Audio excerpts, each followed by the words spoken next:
there's a lot of people that are taking a bite of the apple before the brand actually gets paid. And as a result, the margins are very, very slim, especially for early brands who don't have the volume yet and aren't seeing the economies of scale. Yeah, and even once you actually get the product at the retail store and they sell it, then there's Yeah, MCBs and a bunch of other costs on top as well that yeah, I totally. mean a lot of people don't budget for. And then on top of that, the thing about Colorado is of course your refrigerated product, my bad.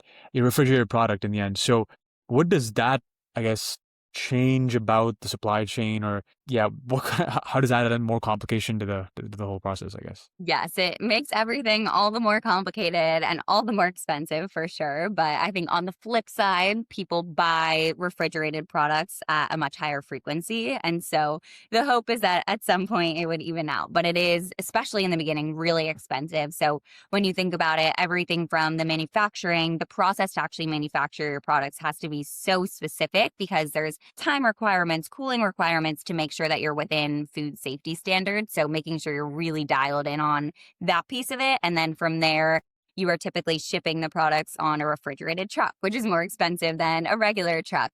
And you're constantly battling the shelf life component, which is probably the trickiest part of it. It's that you have a much shorter shelf life typically with refrigerated products than you do with shelf stable products.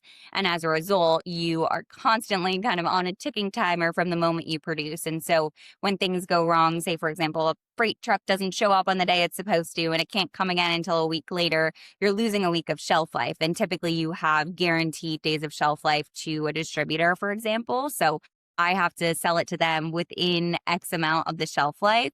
So you keep on kind of cutting it down from the moment you manufacture it, and you end up having to move product really quickly. And so I would say that's something that you end up having more spoilage as a result, or you might be out of stock as a result. There's a lot more quickly moving components and a lot less room for error. And so it's something that I think you learn very early on if you're working on a refrigerated product is that you have to be really, really precise in your planning.